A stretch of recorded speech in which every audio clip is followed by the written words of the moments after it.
Hola, ¿qué tal? Bendiciones. Bienvenidos a Torah en corto. Mi nombre es Joel. En esta ocasión veremos la parashá Vayeshev, el justo rechazado, el propósito oculto y la sombra del Mesías. Vamos allá. Vayeshev significa y habitó y va desde Génesis capítulo 37, versículo 1 hasta el capítulo 40, verso 23. Aquí inicia la historia de Joseph, el justo rechazado, el soñador incomprendido, pero también el instrumento que Dios levantó para salvar a toda una nación. Lo vivido por Joseph no es solo historia, es profecía, es la sombra del Mesías y es reflejo de nuestra propia vida. El capítulo 37 inicia así: y Jacob residió en la tierra donde su padre había habitado, en la tierra de Canaán. Estas fueron las generaciones de Jacob. José era de 17 años de edad cuando pastoreaba las ovejas con sus hermanos, y él estaba criado con los hijos de las mujeres de su padre, Silpa y Bila. Y José trajo a su padre informes negativos acerca de ellos. E Israel amaba a José más que a todos sus hijos, por cuanto él era el hijo de su vejez, y le hizo una túnica con mangas largas. Pero sus hermanos se dieron cuenta de que su padre lo amaba más que a todos ellos, y lo odiaron, y no podían hablarle pacíficamente. Sucedió que José tuvo un sueño, pero al contárselo a sus hermanos, lo odiaron aún más. Pero él les dijo: escuchen este sueño que he tenido. He aquí, soñé que andábamos en medio del campo atando gavillas, y he aquí que mi gavilla se levantó quedándose erguida, y miré que sus gavillas estaban alrededor y se inclinaban ante mi gavilla. Entonces sus hermanos le dijeron: ¿acaso vas a reinar sobre nosotros, o tendrás autoridad sobre nosotros? Y lo odiaron todavía más debido a sus sueños y debido a sus palabras. Y de nuevo tuvo otro sueño, y al contarlo a sus hermanos, les dijo: he aquí, volví a tener un sueño, y miré que el sol, la luna y 11 estrellas se inclinaban ante mí. Al contárselo a su padre y a sus hermanos, su padre lo reprendió diciendo: ¿qué sueño es este que has tenido? ¿Acaso yo, tu madre y tus hermanos llegaremos a inclinarnos ante ti hasta el suelo? Y sus hermanos le tenían envidia, pero su padre guardaba estas cosas. Tenemos que la parasha inicia con que Jacob residió. En otras versiones dice: y Jacob habitó. Esto en hebreo sería Vayeshev Yaakov. Y podemos encontrar que la aparente paz familiar se rompe por algo que los salmos denuncian una y otra vez: la envidia del justo. El Salmo 27:12 dice: no me entregues a la voluntad de mis enemigos. El 37:12 dice: maquina el impío en contra del justo. Joseph recibe una túnica especial y los sueños anuncian su futuro liderazgo. El Salmo 27 habla de que el justo está rodeado por enemigos, no por maldad propia, sino por el favor de Dios sobre él. Yeshua retoma este principio en Mateo 13:57, Marcos 6:4 y Juan 4:44. El mismo Yeshua dice: el profeta no tiene honra en su propia tierra. Esto ocurre cuando él estaba en Nazaret, que no pudo hacer muchos milagros por la falta de fe de la gente. También encontramos en capítulo 7 del libro de los Hechos, verso 9, cuando Esteban está siendo juzgado, que él dice: los patriarcas, movidos por envidia, vendieron a José. Y más adelante en este mismo capítulo, en los versos 51 y 52, él habla y dice: ¿al cuál de los profetas no persiguieron vuestros padres? En forma de pregunta. ¿Cuál es la enseñanza que podemos encontrar aquí? La enseñanza es clara y profunda. La gracia despierta envidia, el llamado despierta oposición, y los sueños de Dios provocan reacciones humanas. A partir del versículo 12 del mismo capítulo 37 tenemos que los hermanos se fueron a Siquem para apacentar las ovejas de su padre. Entonces Israel le dijo a José: he aquí que tus hermanos se encuentran apacentando las ovejas en Siquem. Ven y te enviaré a ellos. Y José le respondió: heme aquí. Luego su padre le dijo: anda, ve cómo están tus hermanos ¿y cómo están las ovejas? Y me traes la respuesta. Y Jacob lo envió desde el valle de Hebrón, y él fue hasta Siquén. Y cuando andaba perdido en el campo, un hombre lo encontró, y aquel hombre le preguntó diciendo, ¿qué buscas? Entonces él respondió, busco a mis hermanos, te ruego que me muestres dónde están apacentando las ovejas. Y el hombre le dijo, ya se han ido de aquí, pero les escuché decir, vamos a Dotán. Enseguida fue José tras sus hermanos y los encontró en Dotán.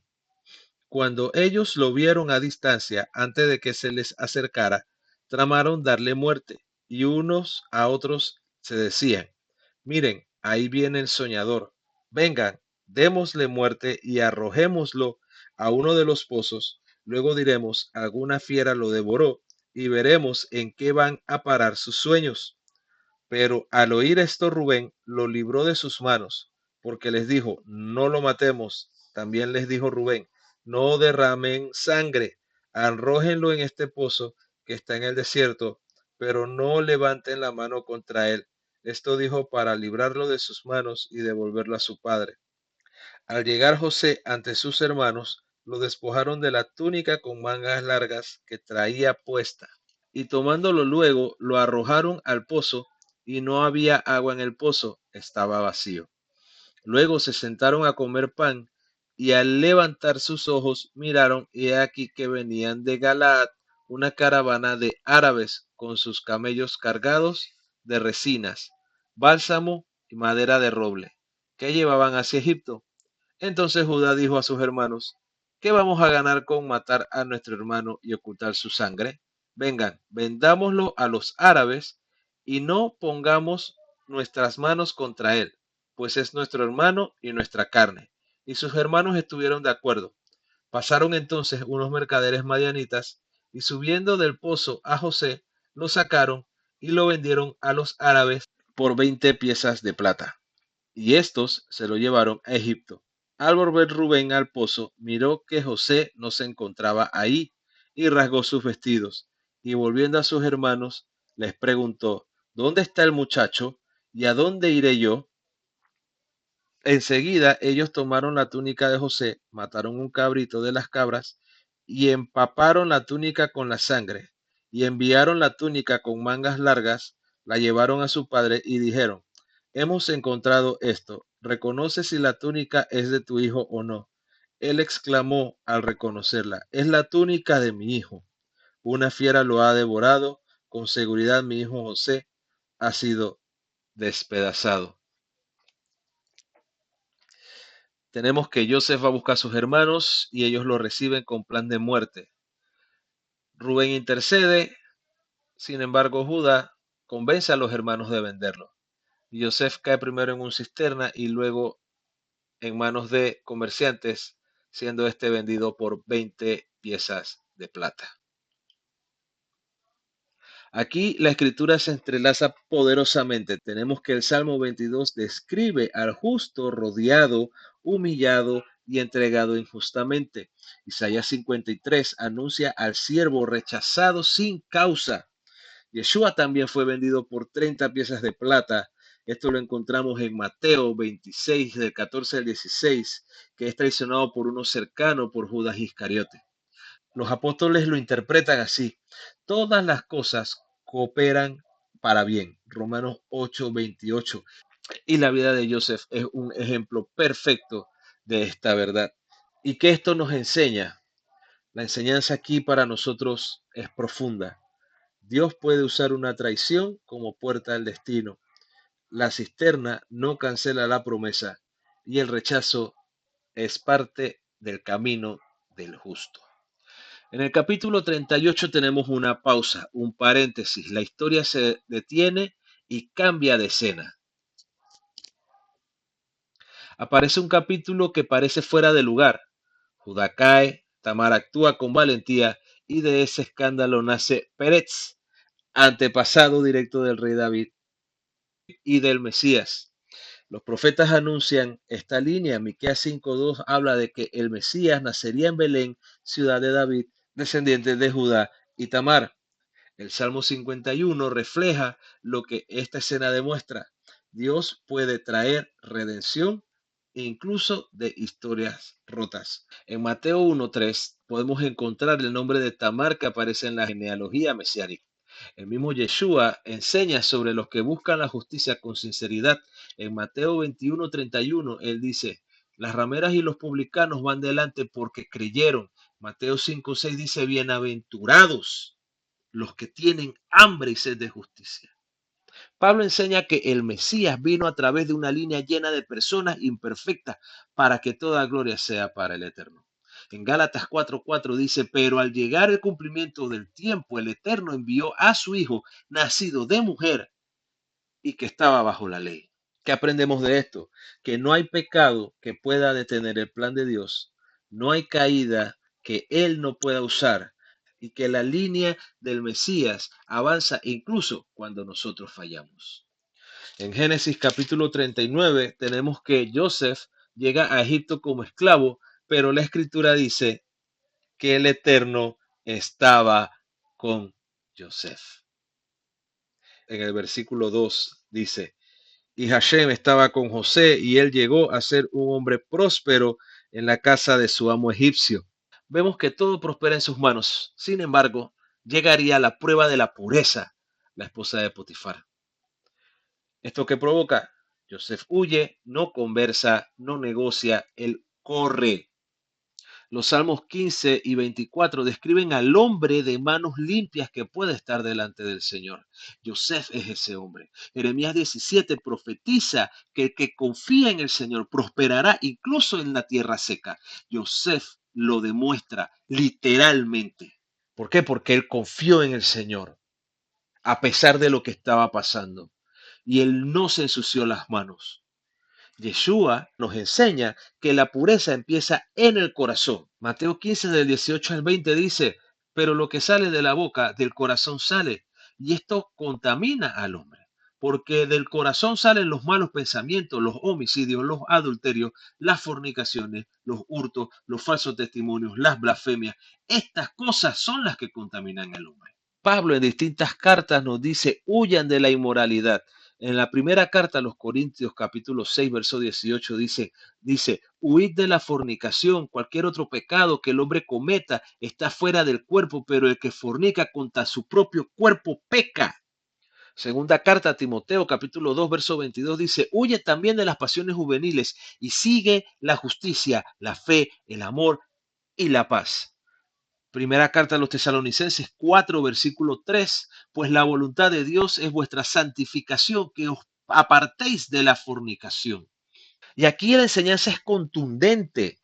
La integridad se demuestra cuando nadie te ve. La pureza protege tu propósito y la fidelidad en lo secreto trae honra en lo público. Siguiendo en el capítulo 39 y en el capítulo 40 tenemos que Joseph es acusado injustamente y enviado a prisión, pero incluso ahí la escritura repite, y el Señor estaba con él. Y esto lo encontramos en el versículo 21 del mismo capítulo 39, donde dice, pero Hashem estaba con Joseph y extendió su misericordia sobre él y le dio gracia ante los ojos del jefe de la prisión. Y el jefe de la prisión confió a todos los prisioneros que estaban encerrados en manos de Joseph. Y él era el responsable de todo lo que allí hacía. Podemos ver que a pesar de la adversidad, el Eterno prospera a Joseph, aún estando preso. Más adelante en el capítulo 40 tenemos que él interpreta los sueños tanto del copero como del panadero, y ambos sueños se cumplen. Sin embargo, el copero lo olvida. El Salmo 105 explica este momento. Las cadenas afligieron sus pies hasta que la palabra del Señor se cumplió.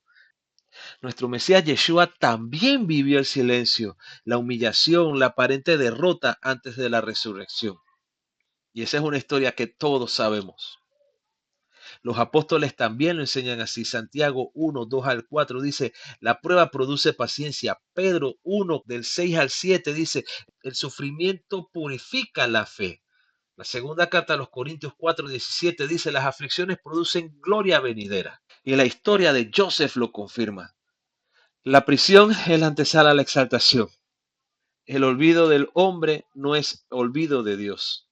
Y el silencio del Eterno es parte del proceso, no del final. Como conclusión podemos encontrar que Valleshef es más que una porción, es un mapa espiritual.